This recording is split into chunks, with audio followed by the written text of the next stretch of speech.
بسم اللہ الفتاح و بہ استعین۔ بزرگان محترم، برادران عزیز، حضرت امام غزالی رحمۃ اللہ علیہ نے ایک عمل پیش فرمایا ہے۔ فرماتے ہیں کہ اگر اس عمل کو اپنے جھنڈے پر لکھ کر آپ کسی بھی میدان میں اترتے ہیں تو اللہ پاک آپ کو اس میدان میں فتح و نصرت فرمائیں گے، فتح عطا فرمائیں گے، غلبہ عطا ہوگا۔ اور اگر کوئی آدمی ان چند آیات کو پتے پر، کسی چیز کا پتا ہو، اس پتے کے اوپر لکھ کر اپنے پاس رکھے تو جہاں بھی جائے اس کو فتح نصیب ہو، اس کی عزت و تکریم ہو، لوگوں کے دلوں میں اس کی ہیبت پیدا ہو جائے۔ 4 آیات ہیں لگاتار صورتوں میں، یعنی مسلسل جو صورتیں ہیں تو لگاتار صورتوں کی 4 آیات بینات حضرت امام غزالی رحمۃ اللہ علیہ لکھتے ہیں۔ فرمایا کہ ان کو لکھ کر اپنے پاس رکھ لو یا ان کو پڑھنے کا اہتمام کرو۔ اگر پڑھو گے تب بھی اللہ پاک غلبہ عطا فرمائیں گے۔ مقصد یہی ہو کہ اے اللہ شریروں کے شر سے ہماری حفاظت فرما، اور یہاں تقابل مقصود نہ ہو، اپنا غلبہ مقصود یہ ہو کہ اللہ رب العزت کرم فرما دے۔ یہ مقصود نہ ہو کہ سے ہم نے دھاک بٹھانی ہے، نام پیدا کرنا ہے، یہ کرنا ہے، وہ کرنا ہے۔ اس سے بچو۔ اپنے اندر عجز و نیاز پیدا کرنا چاہیے۔ اللہ رب العزت کے سامنے بھی عاجزی اختیار کرنی چاہیے۔ دعوے نہیں کرنے چاہیے۔ جو بلند بانگ دعوے کرتے ہیں وہ دنیا میں رسوا ہوتے ہیں، اللہ ان کو ذلیل کر دیتے ہیں۔ تو دعوے کی شان پیدا نہیں ہونی چاہیے، بلکہ ڈرتے ڈرتے اللہ رب العزت سے دعاؤں کا اہتمام کرنا چاہیے۔ جو عاجزی پیدا کر لیتے ہیں اللہ پاک ان پر اپنا خصوصی فضل فرماتے ہیں۔ حضرت حکیم الامت مجدد الملت مولانا اشرف علی تھانوی رحمۃ اللہ علیہ نے ایک واقعہ بیان فرمایا کہ ہمارے ایک دوست تھے جن کا نام غلاب خان تھا، اور بڑے علمی شخصیت تھے۔ اللہ تعالیٰ نے اس کو علوم نبوت سے نواز رکھا تھا۔ انہوں نے ایک مرتبہ خواب دیکھا۔ خواب یہ دیکھا کہ عرش و کرسی اللہ رب العزت کی سامنے ہے، اللہ کی کرسی کے اوپر اللہ رب العزت کی تجلی نازل ہو رہی ہے، اور لوگوں کو بلایا جا رہا ہے اور لوگوں سے امتحان لیا جا رہا ہے کہ آؤ آپ سے اس فن کے متعلق حساب ہوگا۔ اب ایک آدمی جاتا ہے، وہ جا کے امتحان دیتا ہے، اکثر لوگ فیل ہو رہے ہیں، ناکام ہو رہے ہیں، اور وہ کہتے ہیں کہ میں نے دیکھا اللہ رب العزت کے عرش کے ایک کونے میں رسول اللہ صلی اللہ علیہ وسلم کی ذات اقدس بھی کھڑے ہوئے ہیں، خاموش۔ وہ فرماتے ہیں میں ڈر رہا ہوں کہ میرے پاس تو کچھ نہیں ہے، میں کیسے جاؤں گا اور جا کر اللہ رب العزت کو امتحان دوں گا، اور اس امتحان میں کامیابی کیسے ہوگی۔ اسی سوچ وچار میں ہوں، ڈرتے ڈرتے میں رسول اللہ صلی اللہ علیہ وسلم کی خدمت میں حاضر ہو گیا۔ عرض کیا یا رسول اللہ صلی اللہ علیہ وسلم الف الف مرہ بعدد کل ذرہ، اے اللہ کے محبوب، یہ سارے امتحان دے رہے ہیں اور اکثر لوگ فیل ہو رہے ہیں، اے اللہ کے نبی مجھے بھی بتائیے میں کیا کروں۔ تو فرمایا آپ صلی اللہ علیہ وسلم نے کہ آپ نے جانا ہے اور اللہ عز و جل کی ذات عالی کے سامنے جا کر یہ کہنا ہے کہ اے اللہ میں پڑھا ہوا نہیں ہوں، مجھے کچھ آتا ہی نہیں ہے۔ تو فرمایا اسی دوران اعلان ہو گیا فلاں آدمی آ جائے، اس کا امتحان شروع ہو رہا ہے۔ فرمایا امتحان کے لیے جو کتاب میری متعین تھی کہ اس سے جلالین کا امتحان لیا جائے گا، علامہ جلال الدین سیوطی رحمۃ اللہ علیہ کی تفسیر جلالین، فرمایا اس کا امتحان ہوگا جلالین میں۔ تو میں چلا گیا، میں نے اللہ رب العزت کی ذات عالی کے سامنے جا کر اظہار کر دیا کہ اے اللہ، میں بالکل کچھ نہیں جانتا، مجھے آتا بھی کچھ نہیں ہے، میں پڑھا ہوا نہیں ہوں، میں کمزور ہوں۔ تو اللہ رب العزت نے فرمایا اچھا تم ٹھہر جاؤ، تو تمہارا جنت میں داخلہ مقدر ہو رہا ہے، تھوڑی دیر کے لیے ٹھہرو، تم تھوڑی آزمائش وغیرہ ہے آپ پر، لیکن آپ کے عجز کی وجہ سے، عاجزی کرنے کی وجہ سے، ہم اپنی زبان میں یہ کہتے ہیں کہ ہم اپنی ڈھہی مان لی ہے ہم نے، یعنی ہم ہار گئے ہیں، اپنی ہار مان گئے ہیں۔ تو بندہ ہار جائے اللہ رب العزت کے سامنے تو ہار مان لی، لہذا اللہ رب العزت نے اس عجز اور نیاز کی وجہ سے ان کو جنت عطا فرما دی، فرمایا جاؤ تم جنت میں داخل ہو جاؤ۔ تو حضرت تھانوی رحمۃ اللہ علیہ کو جب یہی خواب انہوں نے سنایا تو حضرت نے فرمایا دیکھو، عاجزی کی وجہ سے اللہ رب العزت اپنے بندے پر راضی ہو جاتے ہیں۔ بندہ عاجزی کرے، دعویٰ نہ کرے کہ میرے پاس فلاں چیز ہے، میرے پاس فلاں فن ہے، میرے پاس فلاں ہنر ہے، میں یہ کر دوں گا، میں وہ کر دوں گا، کچھ بھی نہیں کر سکتا بندہ۔ سب کچھ کرنے والی ذات اللہ عز و جل کی ذات ہے۔ اسی طرح حضرت بایزید بسطامی رحمۃ اللہ علیہ کا واقعہ بھی ہے، بہت بڑے آدمی تھے، ولایت میں اللہ عز و جل نے بہت اونچا مقام عطا فرمایا تھا۔ حضرت بایزید بسطامی رحمۃ اللہ علیہ اللہ کی بارگاہ میں حاضر ہو گئے۔ اللہ تعالیٰ نے پوچھا کہ بایزید میری بارگاہ میں کیا لائے ہو؟ حضرت بایزید بسطامی رحمۃ اللہ علیہ فرماتے ہیں میرے دماغ میں تو اور کچھ نہیں آ رہا تھا کہ میں کیا کہوں کہ کیا لایا ہوں۔ دائیں بائیں دیکھا، سوچا کہ میرے پاس تو ہے کچھ نہیں، میں کیا کہوں۔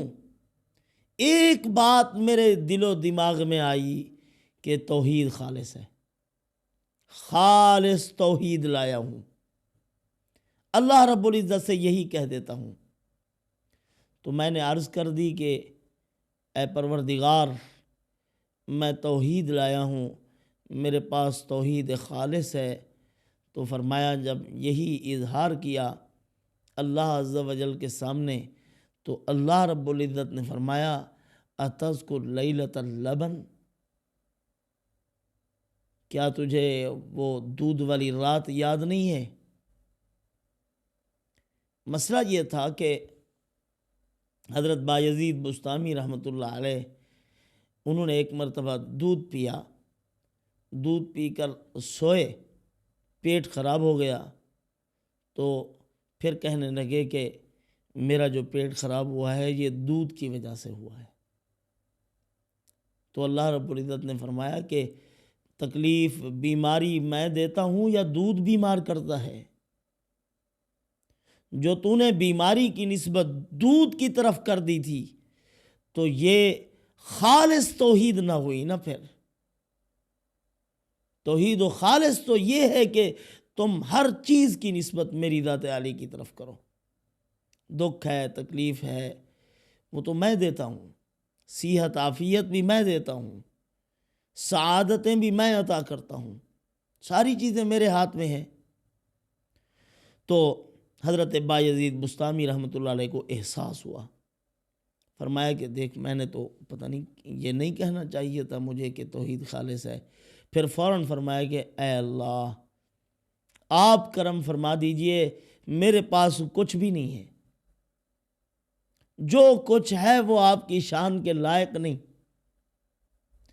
تو اللہ عز و جل نے فرمایا کہ بایزید تیرے ایک عمل کی وجہ سے میں تجھے بخش رہا ہوں، پہلے بھی ایک مرتبہ غالباً میں نے بتایا ہے کہ اللہ رب العزت کسی ایک عمل کی وجہ سے کرم فرما دیتے ہیں، اس کا یہ مطلب نہیں ہے کہ دیگر اعمال کارآمد نہیں ہیں۔ بہانہ ایک عمل بنتا ہے، باقی سارے اعمال قبول ہو جاتے ہیں۔ اب پتہ نہیں ہے کہ کرم کس عمل پر ہوتا ہے۔ تو فرمایا کہ با یزید تیری ایک نیکی میرے پاس ہے، اسی ایک نیکی کی وجہ سے تجھے جنت عطا کر رہا ہوں۔ وہ نیکی یہ کہ ایک رات میں بلی کا بچہ سردی سے ٹھٹھر رہا تھا اور آپ نیند سے بیدار ہوئے، اس کی آواز سنی اور چلے گئے، اس کو ایک لحاف میں لے لیا، اس کے اوپر کوئی چادر ڈالی۔ فرمایا کہ وہ یعنی جو سردی سے کانپ رہا تھا اب اس کے لیے کچھ آسانی ہو گئی، اس کو نیند آ گئی۔ یہ جو آپ نے بلی کے اوپر رحم کیا تھا، مجھے بہت خوشی ہوئی کہ میری مخلوق پر تو نے رحم کیا ہے۔ زمین والوں پر جب بندہ رحم کرتا ہے تو عرش والا زمین والوں پر مہربان ہو جاتا ہے۔ اللہ پاک فرماتے ہیں میں نے اسی عمل کی وجہ سے تیری نجات کر دی ہے۔ کہاں با یزید بستامی، کتنی نیکیاں زندگی کی، شب داریاں، حج، صدقات و خیرات، زندگی نیکیوں سے بھری پڑی ہے، اور بہانہ کس عمل کو بنایا؟ بلی کے بچے پر رحم۔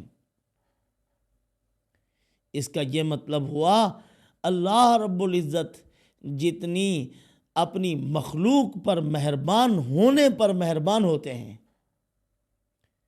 اپنی مخلوق کے حق میں مہربان ہوتے ہیں جتنی اللہ رب العزت، اتنی کسی عمل پہ نہیں ہوتے۔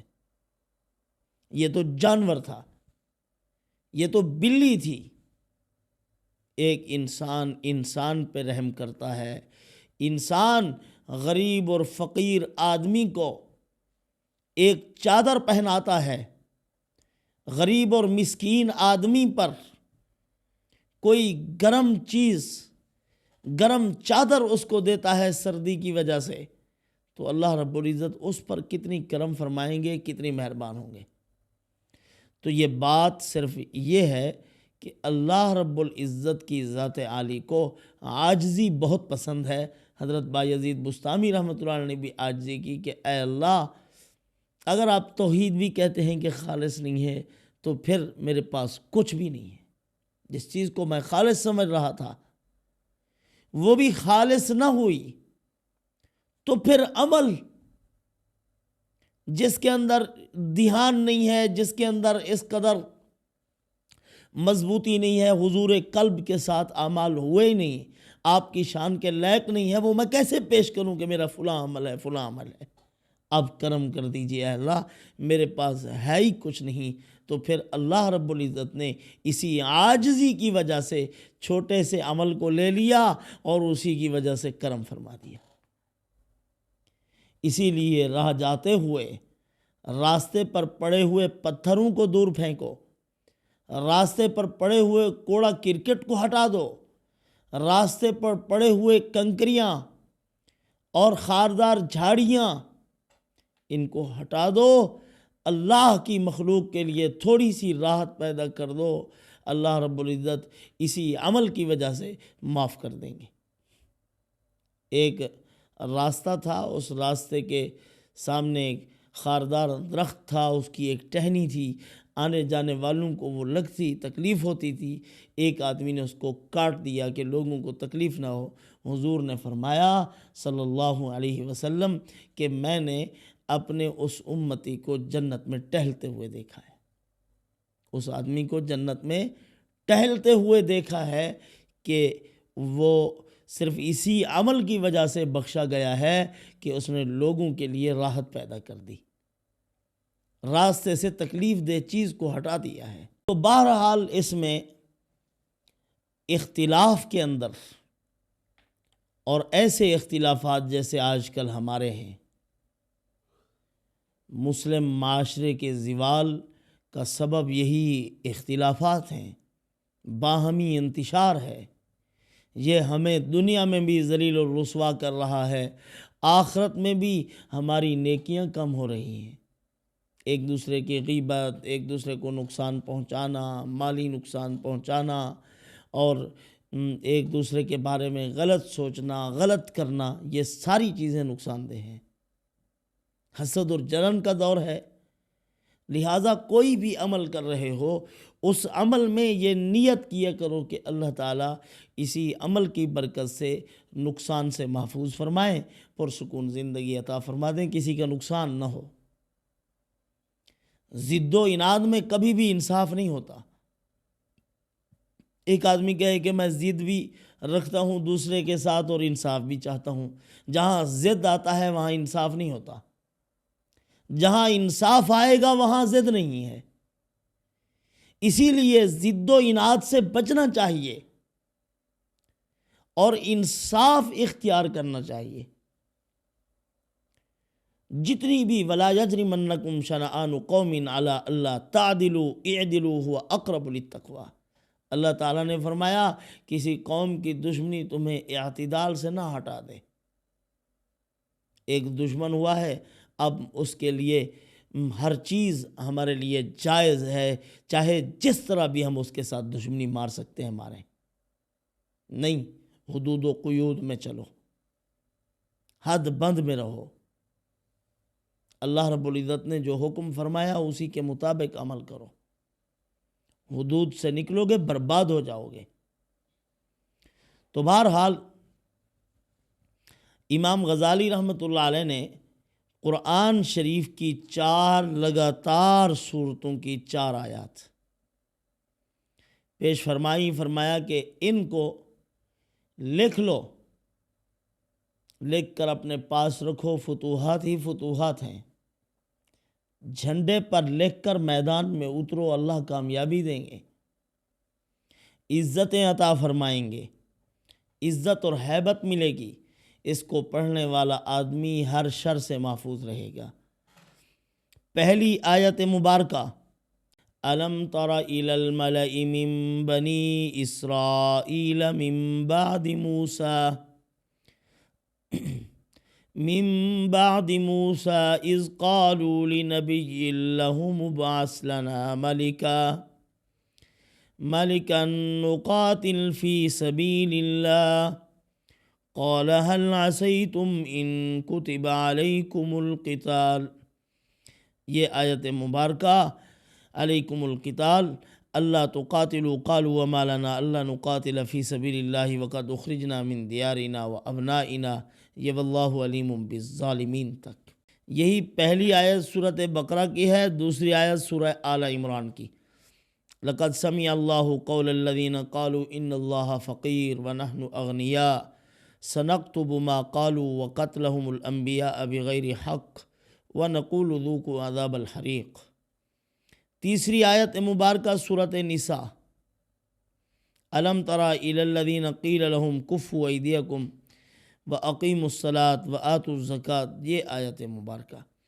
چوتھی آیت مبارکہ سورۃ مائدہ میں ہے، وَاتْلُ عَلَيْهِمْ نَبَأَ ابْنَيْ آدَمَ بِالْحَقِّ إِذْ قَرَّبَا قُرْبَانًا فَتُقُبِّلَ مِنْ أَحَدِهِمَا وَلَمْ يُتَقَبَّلْ مِنَ الْآخَرِ۔ یہی 4 آیات مبارکہ ہیں جو حضرت امام غزالی رحمۃ اللہ علیہ نے بھی فرمایا۔ سلمان ابن مقاتل رحمۃ اللہ علیہ سے بھی یہ منقول ہے کہ ان آیات مبارکہ کو جو پڑھتا ہے ظالموں کے شر سے محفوظ رہتا ہے، اللہ پاک اس کو ہر شریر کے شر سے، ہر فتین کے فتنہ سے محفوظ فرماتے ہیں۔ اللہ پاک سے دعا ہے اللہ پاک انہی معمولات پر عمل کی توفیق عطا فرمائے۔ والسلام وما علینا الا البلاغ۔